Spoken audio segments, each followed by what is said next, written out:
Hi everyone, good evening. শীতকালে যতই তাড়াহুড়ো করো না কেন দেরি হয়ে যায়, তো আমারও এটাই দেরি হয়ে গেছে। কিছু করার নেই। প্রচুর সকালবেলা উঠে পাস্তা খাবে খুব আমার মাথা খারাপ করে দিচ্ছিলো। তাই এর মধ্যে অনেক সবজি দিয়েছি। শীতকালে প্রচুর সবজি পাওয়া যায়, সেই সবজি অনেক দিয়েছি।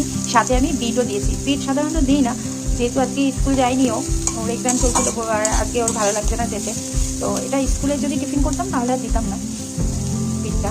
তো যেহেতু বাড়িতেই খাবে, তো এই জন্য ভাবলাম একটু বিটটাও দিয়ে দিই। গাজর, বিন আছে, একটু ফুলকপি আছে, পেঁয়াজ আছে, আর বিটটা দিয়ে দিই। তো বিটটা ও খাওয়া হয়ে যাবে এর মধ্যেই সাথে।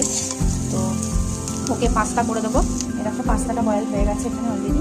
এখানে একটা ডিম আমি লুচি করে নিয়েছি। এতটা সবজি দেখছো, এতটা সবজি দেবো না, এটা হাফ আমিও নেব। কারণ আমি ওয়েট লসের জন্য আমারও সবজি প্রচুর খেতে হচ্ছে। তো আমি আজকে করবো যে আটার রুটি সরু সরু করে একদম নুডলসের মতো কেটে নিয়েছি। এটা আগের দিনের বাসি রুটি কিন্তু। তো বাসি রুটি খাওয়া কিন্তু খুবই ওয়েট লসের জন্য খুবই ভালো। সাথে তোমার যাদের সুগার আছে তাদের জন্য কিন্তু খুবই ভালো। তো এই বাসি রুটি নুডলসের মতন কেটে নিয়েছি। তো এটাই সবজি দিয়ে নুডলসের মতো ফ্রাই করে নেবো। এই হচ্ছে আজকে আমার সকালের ব্রেকফাস্ট, দোজোর ব্রেকফাস্ট। তো চলো করে নিই। তো এখানে দোজোর পাস্তা কিন্তু কমপ্লিট। এবার আমার ব্রেকফাস্টটাও আমি রেডি করে নেব। তো আমি এখানে একটা ডিম ভুজি করে নিয়েছি। এবার দিয়ে দেবো ভাজাটা দিয়ে নাড়িয়ে রাখা। দেখতে পাচ্ছ সবজির পরিমাণ কিন্তু অনেকটা। এতটা সবজি পেটে গেলে কিন্তু এটা খুবই কিন্তু হেলদি।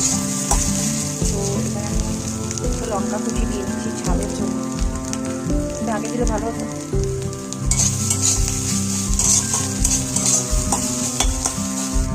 এটার মধ্যে একটু সস দিয়ে নেবো, টেস্টিটা একটু ভালো। তোমরা একটু ট্রাই করো।